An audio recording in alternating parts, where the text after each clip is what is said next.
Saya belum mendapat nih terkait tadi pagar lautnya itu tadi agak sedikit membahas tentang pasir ya, Hmm. pengelolaan pasir laut. Nah kalau duduknya si pagar laut ini nih gimana nih Ya, dari dari saya belum dapat nih ya. Jadi gini, ininya kenapa simpelnya gitu. saya bisa? Iya, Nah, saya jawabnya karena saya lulusan IP.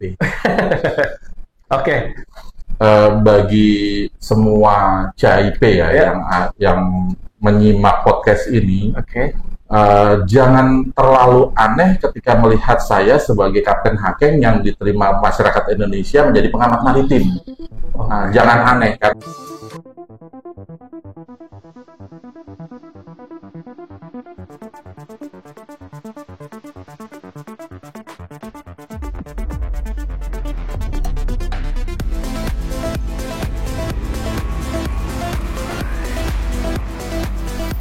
Salam Kops, selamat sore. Kembali dengan saya Randy di podcast CIP. Untuk episode saat ini, podcast CIP sudah sampai dengan episode ke-26.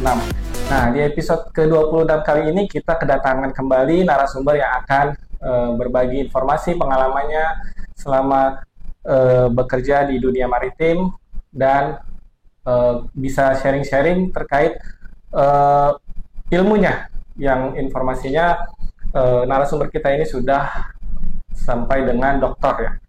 Langsung saja kita sambut bersama-sama. Ini dia Bapak Marcelus Hakeng ya. Iya, Selamat datang siap Pak Bang Randy. Marcelus. Siap. Bang Randy. Aduh panggil Randy aja. Oke, oke. Bro aja nggak apa-apa ya? Boleh, boleh, Siap, boleh siap. juga bro aja. Siap.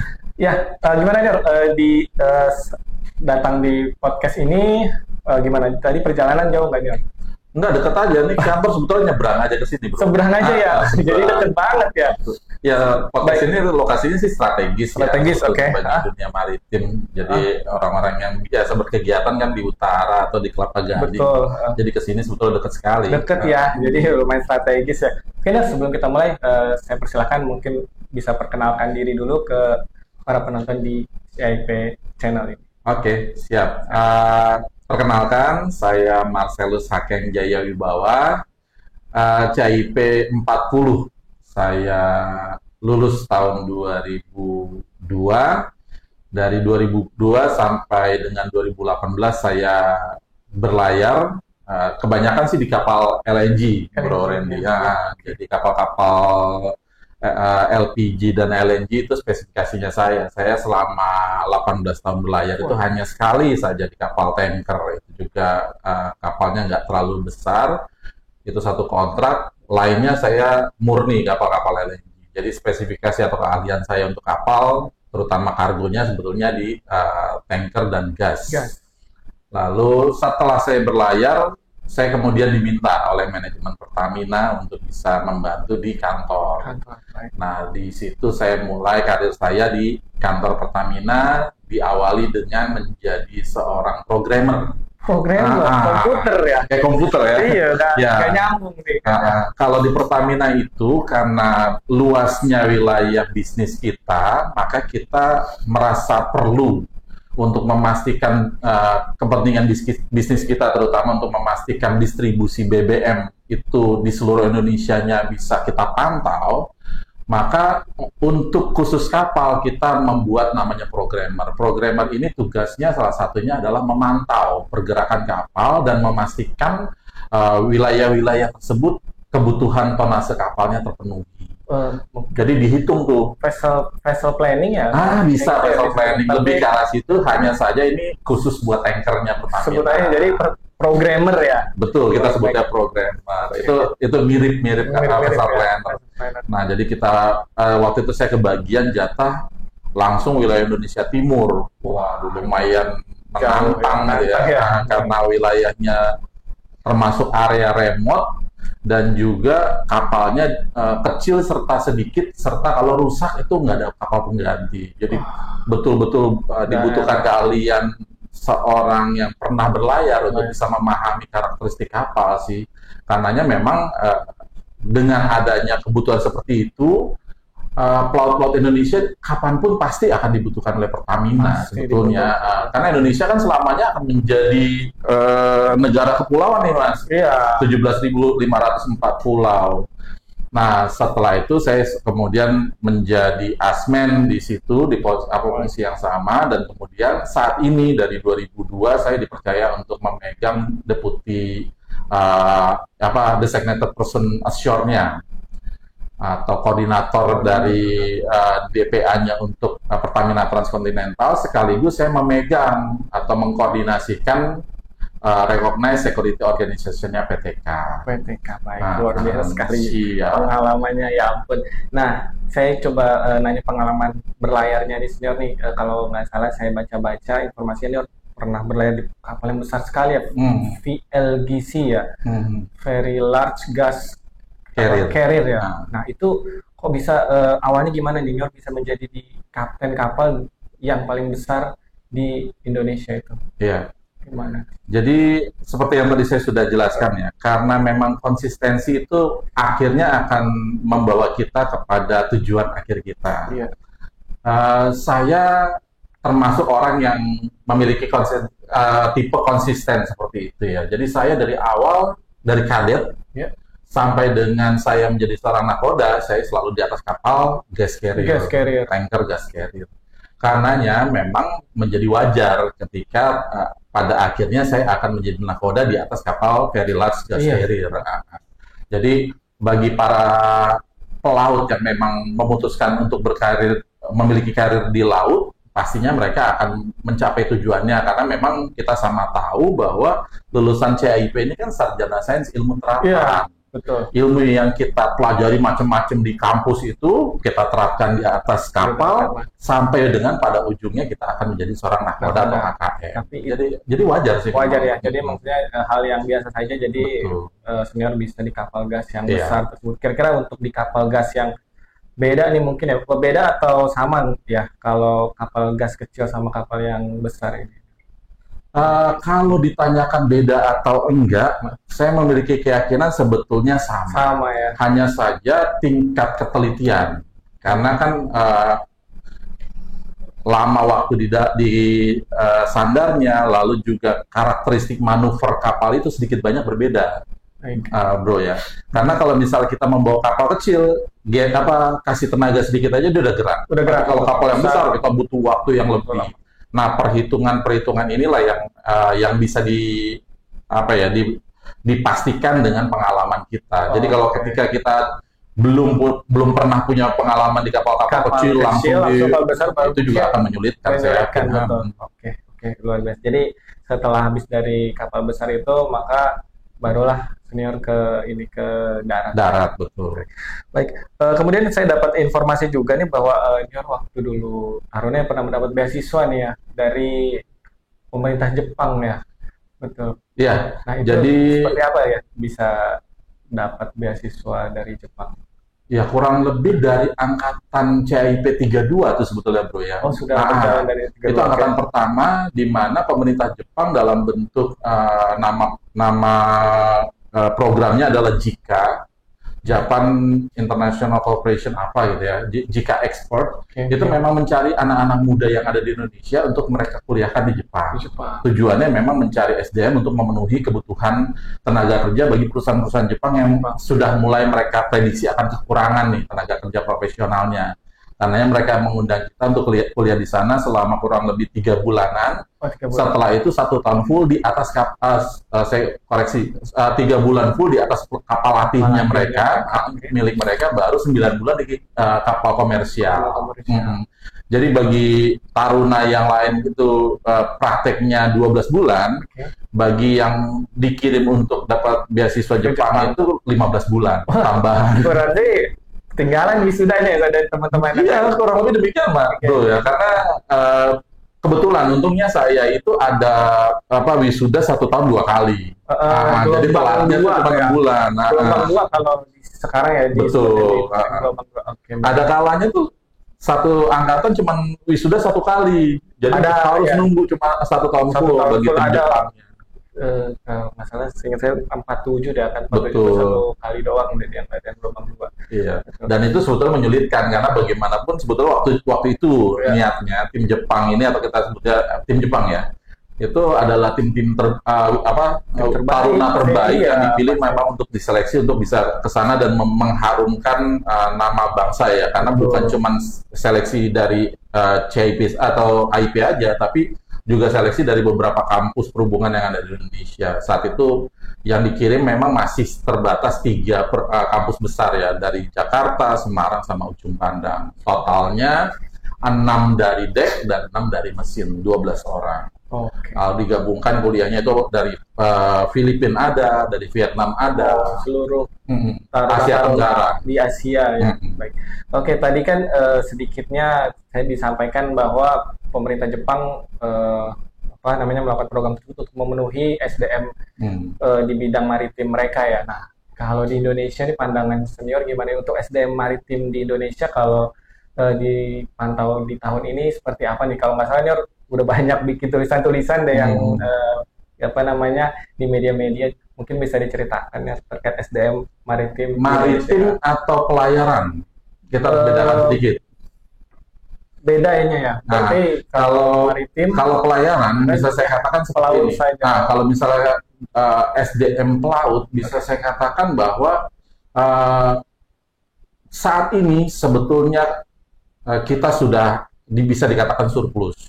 Sudah banyak banget ya. Sudah banyak banget bisa dikatakan seperti itu, karena memang lulusan dari sekolah-sekolah pelayaran setiap tahun itu kan lebih dari 10 ribuan ya kalau nggak salah ya. Sedangkan kapal kita nggak bertambah jumlahnya atau sedikit banyak akhirnya tidak diserap oleh dunia pelayaran ya. Tidak diserap oleh kapal. Tadi saya juga diskusi dengan salah satu senior yang mengatakan bahwa ada beberapa alumni dari sekolah tinggi pelayaran, nggak cuma IP ya, yang akhirnya memutuskan untuk menjadi oiler atau anak buah kapal, bukan menjadi perwira, di mana pilihan itu mereka harus ambil dikarenakan keterbatasan tadi. Betul. Nah, kalau di dunia maritim sendiri, nah ini baru. Kalau kita bicara dunia maritim, sebetulnya kebutuhannya luas sekali. Masih sangat luas. Bisa saya katakan bahwa sebetulnya kalau teman-teman alumnus dari sekolah pelayaran itu mau mengembangkan pola pikirnya, mereka tuh sangat dibutuhkan di Indonesia. Masih terbuka. Karena memang Indonesia ini negara maritim. Betul. Lalu ketika kita bicara sekolah tinggi pelayaran dan alumninya, semuanya hanya berpikir bahwa mereka akan melayar. Betul. Padahal contoh di KKP, ya kan, walaupun di situ memang ahli-ahli perikanan ada, tapi kan kapal-kapal besarnya saat ini yang patroli itu butuh ahli-ahli navigasi yang bukan cuma ahli kapal ikan. Lalu juga misalnya contoh lagi di ada institusi namanya Bakamla, di situ pasti akan butuh. Lalu misalnya institusi yang akan jadi nanti direncanakan Coast Guard, itu juga pasti akan butuh. Lalu misalnya di institusi apapun yang terkait dengan dunia kemaritiman pasti membutuhkan lulusan atau alumnus dari sekolah pelayaran. Kita tadi yang disampaikan kebanyakan instansi-instansi pemerintah kali ini ya. Iya, banyak pasti. Selain sekolah selain ini ya perusahaan pelayaran. Nah, kalau misalnya kita bicara seperti itu, ketika Indonesia sebagai negara maritim fokus nih menjadi negara maritim, nggak seperti saat ini, maka sebetulnya akan muncul kebutuhan kurang lebih dalam kajian saya itu 45 juta tenaga kerja sendiri, buat di kapal-kapalnya dan lain sebagainya. Dan itu sebetulnya opportunities yang memang harusnya mungkin kalau menurut saya sih kita sendiri yang harus bisa menggaungkan, explore, harus bisa mencari, harus bisa coba lihat-lihat kanan kiri ada nggak sih? Karena banyak juga kok senior-senior kita yang berkarir di luar dunia pelayaran secara normalnya dan bisa berkarir dengan baik. Contoh di kepolisian, ada alumni yang sudah bintang 1, bintang 2. Bahkan yang terbaru ya kemarin anggota DPR pun juga ada. Oh gitu ya, iya, luar biasa kan? Politik. Jadi baik, luar biasa sekali. Berarti terkait pandangan terkait tenaga maritim masih terbuka luas. Sebetulnya kalau secara umum dunia maritim Indonesia itu masih sangat membutuhkan alumnus dari sekolah pelayaran. Betul. Jadi kalau misalnya kita mau mengubah paradigma kita dari yang normalnya kita hanya mencari perusahaan pelayaran masuk di perhubungan atau di kepolisian air dan udara, kita menyebarkan visi atau pandangan kita ke instansi-instansi lain yang memang membutuhkan seperti bea cukai saat ini gencar loh, karena mereka tahu bahwa pintu masuk barang-barang ilegal itu dari laut. Nah, makanya mereka butuh dari alumni sekolah pelayaran. Itu yang saya perhatikan ya. Betul sekali. Oke, itu tadi terkait pandangan terkait SD maritim ya. Terus saya coba ke pertanyaan selanjutnya, ini terkait tadi saya baca juga ada Recognized Security Officer, ini juga menangani terkait Recognized Security Officer. Bisa nggak ceritain sedikit, mungkin saya awam nih kurang paham Recognized Security Officer. Saya mungkin koreksi sedikit, bukan officer, organization. Recognized Security Organization. Siap. Tapi kalau kayak gini namanya saya iklan, nggak apa-apa ya? Boleh, nggak apa-apa, silakan. Siap. Jadi saya sedikit iklan bahwa di Indonesia, karena memang begitu luasnya, maka Dirjen Perhubungan Laut dalam hal ini sebagai designated authority itu memberikan wewenang kepada Kepala Kesatuan Penjaga Lepas Pantai (KPLP) untuk menangani khusus masalah keamanan atau security di pelabuhan. Nah, KPLP karena keterbatasannya juga, maka dia meminta nih kepada pihak-pihak yang memiliki kemampuan untuk menjadi kepanjangan tangannya. Nah, kepanjangan tangan inilah yang disebut sebagai Recognized Security Organization. Nah, di Indonesia yang begitu luas, RSO itu atau Recognized Security Organization saat ini kurang lebih hanya ada 18. Hanya kurang lebih 18, menjelang 20 mungkin. Dan mungkin malah bisa berkurang ya, karena Pelindo itu digabung sama BKI digabung sama Sukovindo digabung sama Surveyor Indonesia, padahal masing-masing punya satu RSO. Mungkin mereka akan bergabung karena kepentingan bisnisnya mereka nggak mungkin dipisah-pisah seperti itu. Asumsi saya mungkin malah berkurang kalau untuk yang di Surveyor seperti BKI, Sukovindo dan Surveyor Indonesia itu ya. Tapi di RSO yang lain saat ini memang berkembang, hanya saja informasinya nggak menyeluruh. Jadi semenjak kejadian 9/11 itu maka muncul ISPS di seluruh dunia, ISPS Code. Nah, untuk RSO ini, RSO ini adalah pihak yang diminta menjadi kepanjangan tangan dari KPLP atau DJPL, Dirjen Perhubungan Laut, untuk bisa menstandarisasi nih pelabuhan ini, cara untuk menjaga dari terorisme itu seperti apa sih? Cuma teroris security, bukan cuma terorisme jadinya. Jadi nanti security hijack langsung, perdagangan narkoba itu diajarin di silabus itu, lalu nanti perdagangan narkobanya juga diajarin, hal-hal seperti itu. Kriminal ya. Iya. Jadi itu yang nanti diajarkan kepada para pihak sehingga mereka bisa memanage nih pelabuhannya, supaya pelabuhannya gimana caranya sih terhindar dari hal-hal yang ilegal seperti tadi.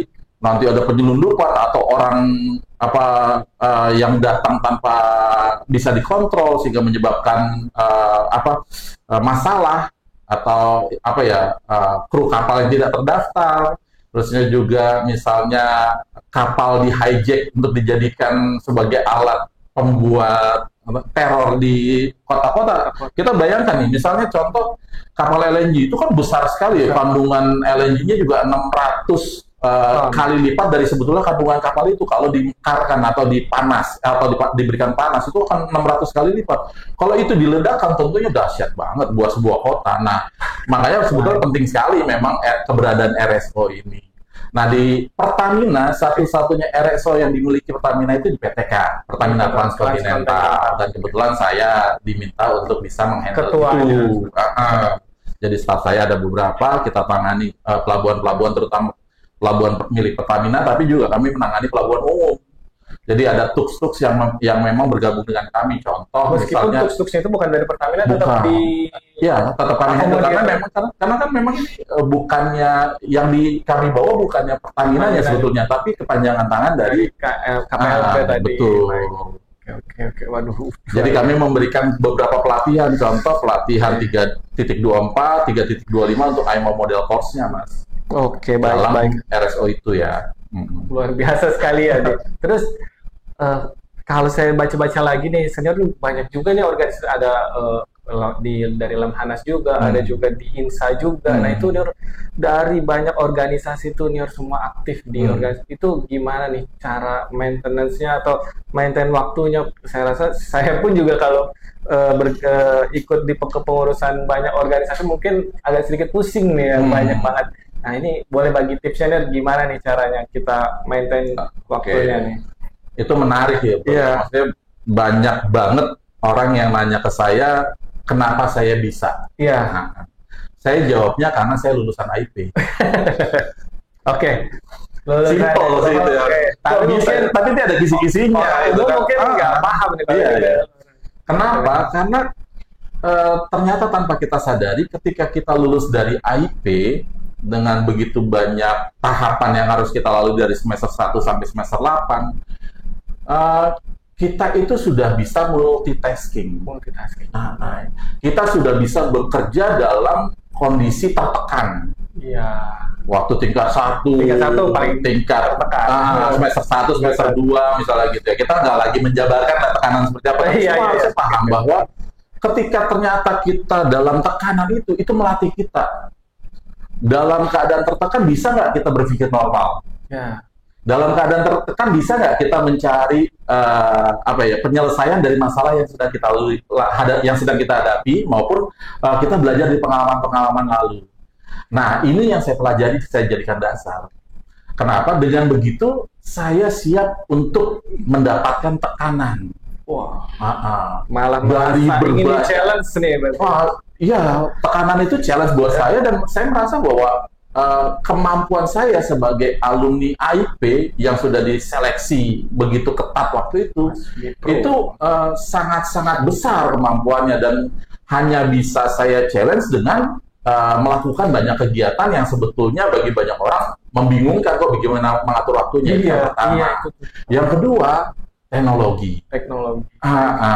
Itu yang saya nikmati. Kenapa? Karena semenjak COVID kita banyak belajar online, bahwa kita bisa melakukan segala sesuatu ini secara online. Banyak organisasi juga sudah mulai memaksimalkan teknologi ini.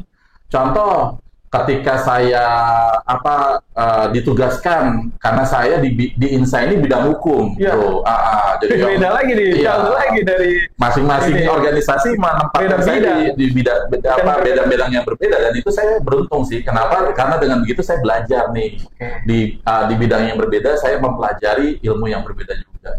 Di INSA saya belajar hukum, sebagai bidang hukum. Nah, di situ saya sering rapat-rapat secara online untuk bisa memberikan insight kepada baik itu stakeholdernya INSA seperti perhubungan sendiri maupun perusahaan-perusahaan yang tergabung dalam INSA, ataupun ya pihak-pihak lain yang seperti DPR waktu itu ya, ketika kita melakukan kajian perihal Undang-Undang 17 tahun 2008 pelayaran menjadi Undang-Undang nomor 66 2024 ini, kan itu juga INSA dimintakan pendapatnya, dan bidang hukum pasti hadir untuk memberikan masukan-masukan terhadap DPR ya. Iya. Baik. Dan di situ pasti ada asas manfaatnya. Tapi saya penting juga untuk bisa memberikan masukan nih kepada apa kita panggilnya nih, CAIP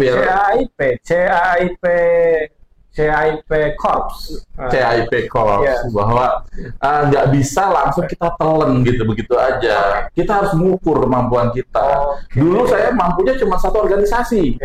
Saya pernah masuk namanya Serikat Pekerja Forum Komunikasi Pekerja dan Pelaut Aktif Pertamina.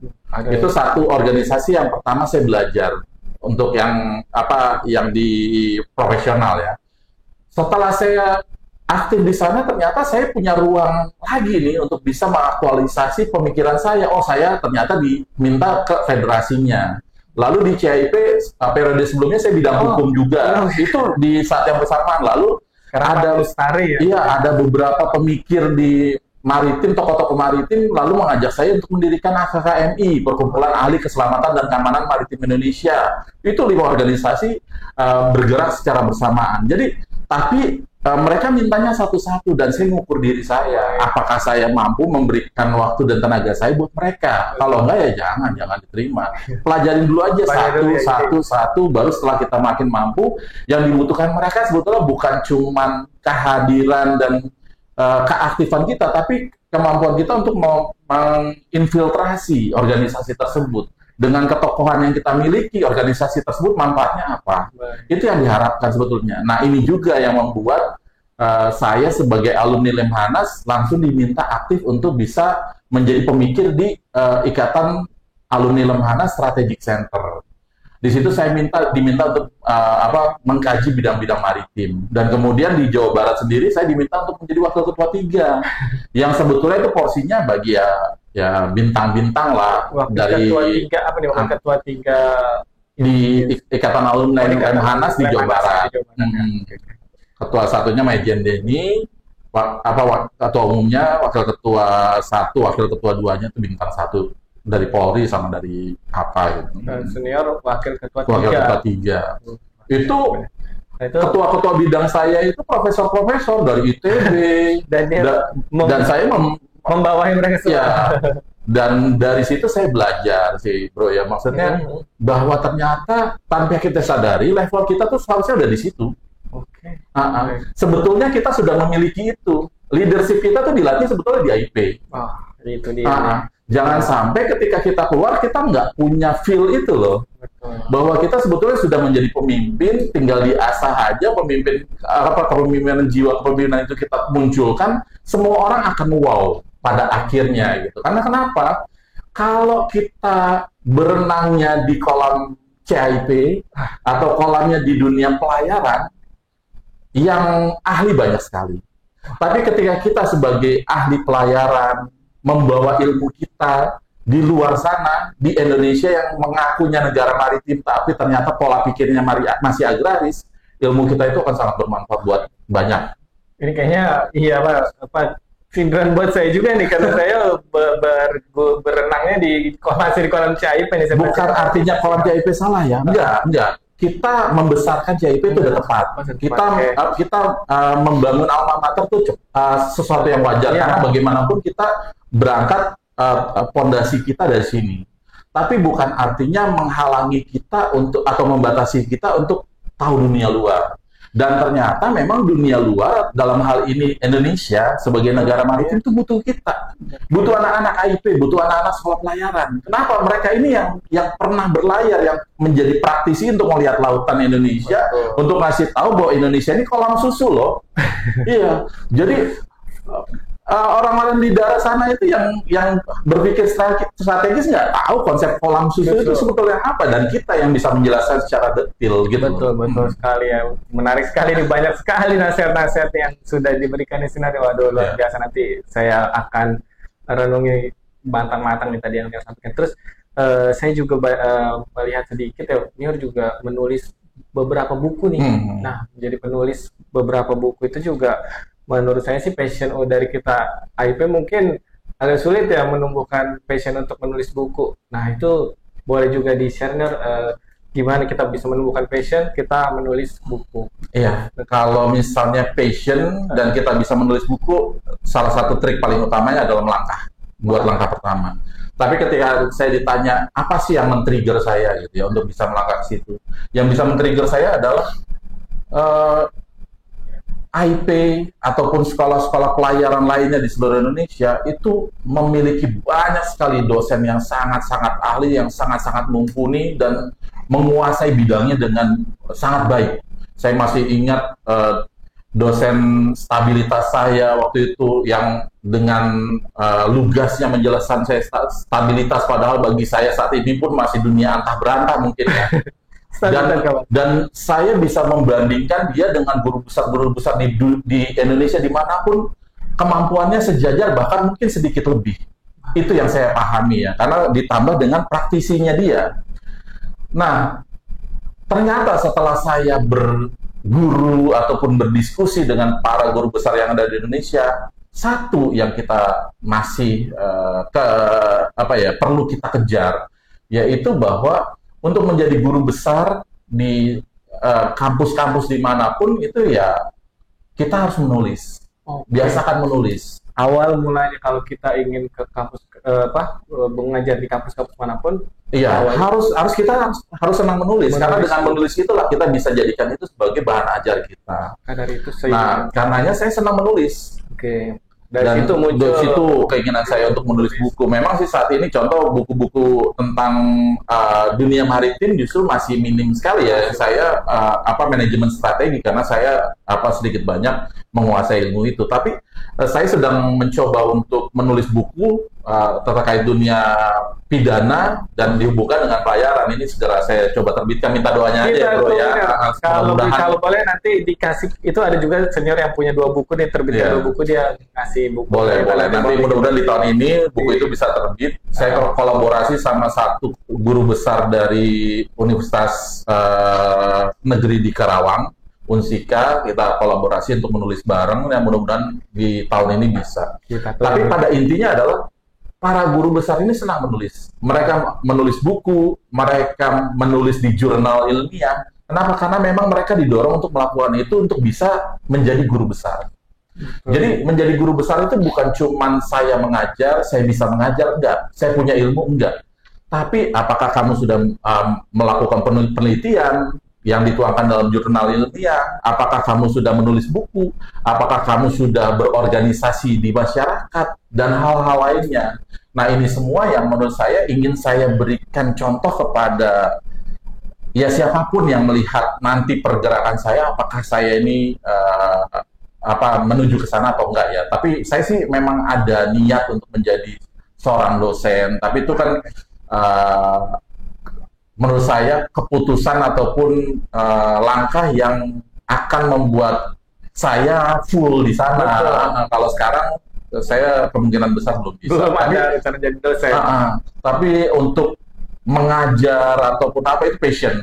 Dan passion saya salah satunya di situ. Makanya yang saya tuangkan dalam tulisan-tulisan saya itu karena memang salah satu bentuk passion saya, Mas. Luar biasa sekali ya. Nanti kita tunggu bukunya. Siap. Kita pasti akan coba bantu promosikan di sini lewat saya. Amin. Nah, kemudian ini yang agak sedikit mungkin sensitif ya, ini pertanyaan terakhir ya. Saya melihat Nior aktif di pernah diundang di TV One dan speak up nih terkait pagar laut di Tangerang nih, yang mana banyak pro dan kontra. Ada yang bilang pagar laut ini membantu nelayan lah, ada yang bilang itu merugikan. Nah, ini kalau dari pandangannya sebagai pengamat maritim nih yang pengalaman sudah luar biasa tadi banyak, itu seperti apa sih sebenarnya di pagar laut ini kasusnya, atau duduk perkara ini, atau kejadiannya gimana? Banyak pihak yang mencoba untuk mendrive pikiran saya dan pikiran pemirsa untuk menuju sesuatu. Kalau saya lebih ke arah holistiknya sih. Saya nggak akan kejar siapa sih korporasi di belakangnya. Itu ada tugasnya lain dari aparat penyidik atau aparat penegak hukum. Tapi saya dalam beberapa kesempatan selalu mengatakan seperti ini. Kalau ini mau dilakukan, boleh. Tapi terang-terangan dong. Ya. Kamu harus bisa gentle gitu loh. Kalau kamu mau punya kegiatan bisnis di situ, kamu hendak melakukan kegiatan apapun di situ, kamu harus pick up, kasih tahu kepada negara, kasih tahu kepada masyarakat, sehingga apa yang negara dapatkan masyarakat bisa monitor, sehingga masyarakat bisa menuntut nih pada negara, kamu kan udah mendapatkan ini, tolong dong sebagian diberikan pada masyarakat untuk ada ini ya. Nah itu sehingga terciptalah istilahnya keadilan bagi seluruh masyarakat Indonesia. Tapi kalau holistiknya, maka ini semua sebetulnya saling berhubungan. Brother, dari yang tahun 2023 nih, saya selalu mengkritisi masalah lahirnya PP 26 tahun 2023 tentang pengelolaan sedimentasi laut. Dalam hal ini akhirnya sama masyarakat dikatakan ekspor pasir laut. Pada pengelolaan sedimentasi laut. Nah ini semua bisa sangat berhubungan. Saya kritisi juga di depan persis pagar laut yang ada di Tangerang saat ini, itu ada Kepulauan Seribu yang sekarang ini sedang melakukan kegiatan pengerukan ilegal pasir. Jadi mereka memanfaatkan nih PP Peraturan Pemerintah Nomor 26 tahun 2023 yang isinya tentang boleh dikelolanya pasir laut. Kalau kamu nggak melola secara benar, maka kamu akan saya kasih hukuman perdata berupa denda ABCD, gitu kan? Tapi nggak ada pidananya. Sehingga nih mikirnya ya kita tinggal daripada daripada gue disusahin untuk bikin bisnis ini atau melakukan pengerukan ini itu, ya udah gue jalan aja dulu, nanti kok tinggal denda doang. Dalam kajian saya itulah yang saya kritisi kepada pembuat kebijakan, bahwa kamu lupa untuk membuat sanksi pidananya. Karena kalau nggak ada sanksi pidananya nggak ada yang takut. Iya. Dibuktikan saat ini di hampir seluruh wilayah Indonesia terjadi kegiatan ilegal yang sebelumnya kita prediksi akan berkurang nih setelah adanya PP ini. Nah, ini semua saling berhubungan, bro. Maksudnya gini, ketika ada kebutuhan untuk reklamasi dan ada kegiatan ilegal yang sudah yang ngetes ilmunya nih penegak hukum, ternyata cuman di denda doang kan, ya udahlah, nanti mereka tuh akan melakukan kegiatan seperti itu, melanjutkan untuk bisa mengeruk di tempat-tempat yang memang dibutuhkan gitu. Nah, terkait dengan khusus saat ini yang lagi rame, memang selalu saya mencoba memberikan masukan bahwa kamu akan mendapatkan keuntungan simpelnya aja ya, 500 hektar dikali 30 jutaan lah semeter. Itu kurang lebih 135-an juta, triliun rupiah. Kamu akan mendapatkan keuntungan segitu loh. Lalu kalau misalnya kamu dapat keuntungan segitu, kamu bayar berapa ke negara? Kalau kamu diam-diam, maka yang akan mendapat cuman yang itu sama si oknum yang kamu bayar itu. Tapi harusnya kamu gentle, sehingga apa yang menjadi hak negara didapatkan oleh negara, rakyat pun akan memberikan support. Kalau saya siapa sih yang nggak mau daerahnya semakin maju? Pastinya akan maju ya kalau misalnya pembangunan di daerah tersebut. Iya, dan kita sama tahu bahwa ada niatan pemerintah untuk membuat giant seawall dari ujung timur Jawa sampai ujung barat Jawa. Giant seawall. Dan itu semua pasti akan membutuhkan pasir yang luar biasa.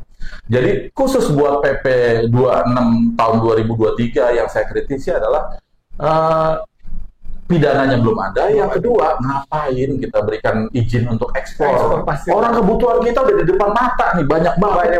Apalagi dengan proyek Giant Seawall itu, reklamasi itu harusnya harus diekspor.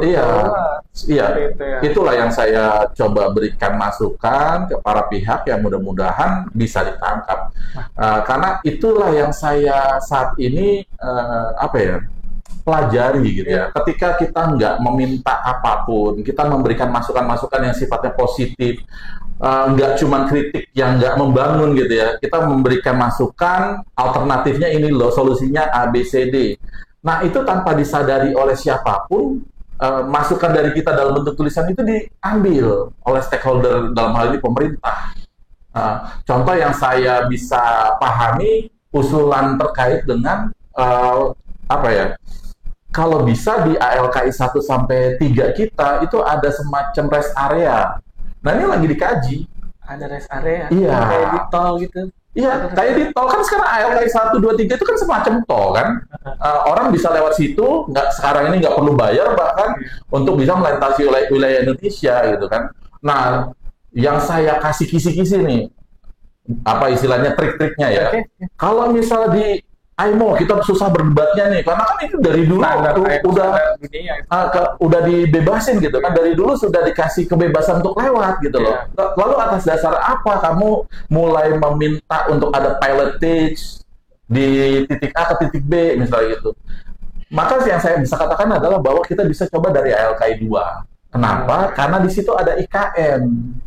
Akan melintasi IKN di kapal-kapal yang nggak kita kenal, yang nggak tahu bawa apa, dan jaraknya akan dekat sekali dengan ibu kota kita, dan satu hari bisa sampai 200-an kapal. Itu kan berbahaya sekali buat keamanan kita kan. Karena berbahaya dasar itulah kita usulkan ke AIMO bahwa dari titik A sampai titik B, untuk bisa memastikan IKN ini aman, kita meminta adanya pilotage. Seperti itu. Dan ketika pilot naik turun, berarti kan di situ ada titik naik, ada titik turun. Disitulah rest areanya. Bisa ganti air, bisa ganti kru, lain sebagainya. Otomatis. Iya. Nah, usulan-usulan seperti ini harusnya bisa digaungkan oleh kita sebagai praktisi dunia pelayaran ataupun dunia maritim. Karena ide-ide kreatif ini otentik sekali milik kita gitu. Kita yang bisa memahami itu. Bagi orang-orang sekelas guru besar sekalipun mereka nggak bisa mengaktualisasi karena mereka nggak pernah melakukannya. Mereka cuma berpikir berdasarkan teori-teori yang mereka punya. Mereka berpikir bahwa Indonesia akan mengalami ombak sampai 14 meter sampai ya setinggi apapun gitu. Padahal nggak tahu bahwa Indonesia ini kolam susu gitu.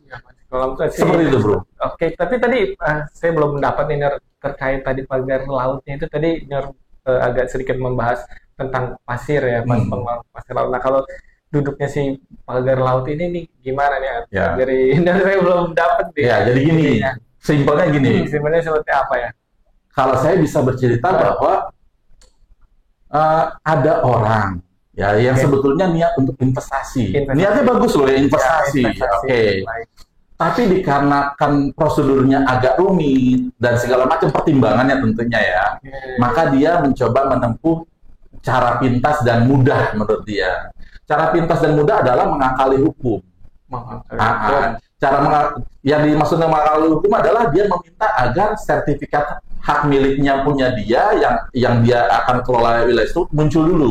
Supaya Nah, kenapa muncul dulu? Kenapa dibutuhkan muncul dulu? Karena dia mau mengelola itu. Nah, supaya dia bisa mengelola itu, dia mencoba untuk memadatkan itu, memunculkan daratan di situ. Ya. Nah, ketika sudah muncul daratan, kalau sertifikatnya belum ada, yang terjadi adalah orang rebutan nih, bikin sertifikat atas daratan yang muncul itu. Karenanya dia muncul dulu sertifikat, setelah sertifikatnya muncul dia bikin pagar lautnya. Nanti akan ditimbun. Enggak ditimbun. Dia tidak akan melakukan penimbunan. Dia dengan pagar laut itu akan menyebabkan sedimentasi alaminya semakin cepat. Oh, jadi pakai proses alam ya? Iya.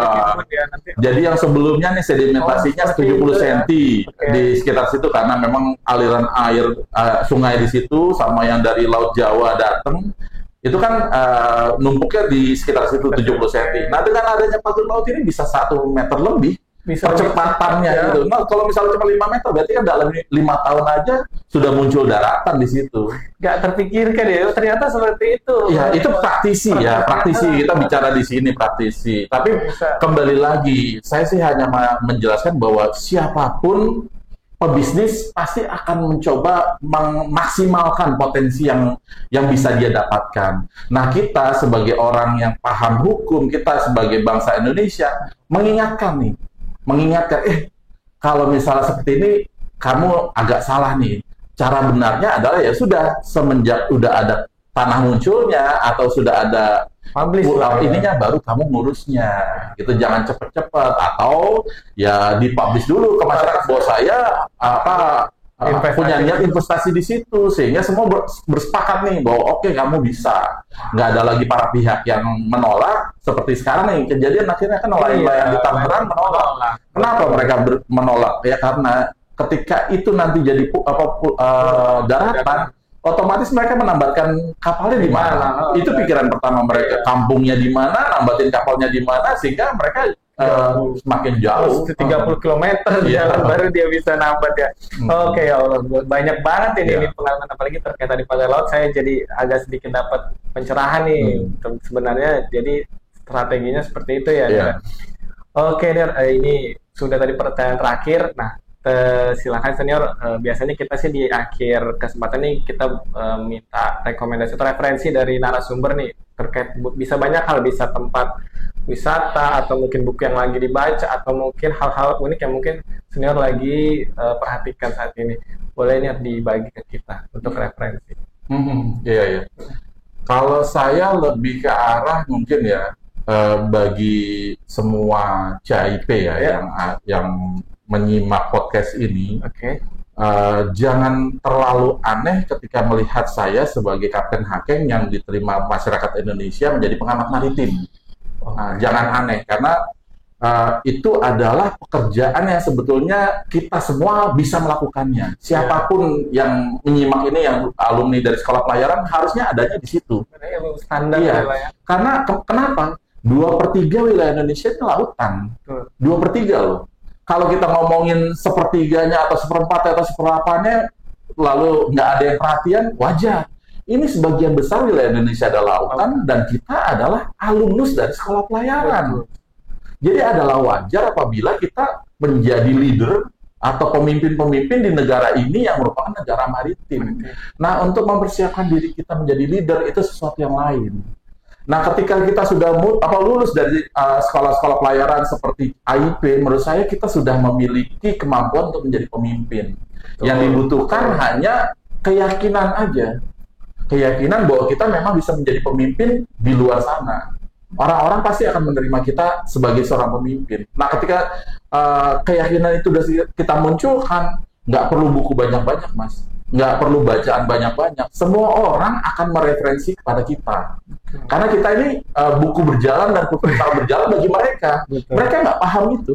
Nah, kurang lebih demikian. Luar biasa sekali tadi last statement dari senior Kapten Marcelus Hakeng ya. Terima kasih untuk rekan-rekan sekalian yang telah menyaksikan podcast CIP. Jangan lupa like, comment, subscribe channel YouTube CIP supaya kita bisa menghadirkan podcast CIP lebih banyak lagi. Terima kasih ke Pak Hakeng. Terima kasih para subscriber. Saya podcast itu. Wassalamualaikum warahmatullahi wabarakatuh. Salam Forbes. Salam Forbes. Oke, terima kasih. Aduh, luar biasa nih pada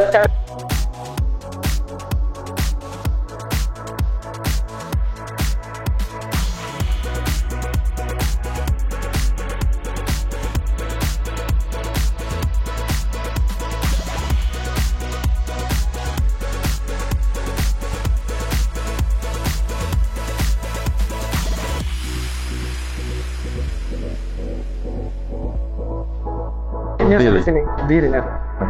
Wah, luar biasa. Dicopot nggak? Iya. Oh iya. Oke. 1, 2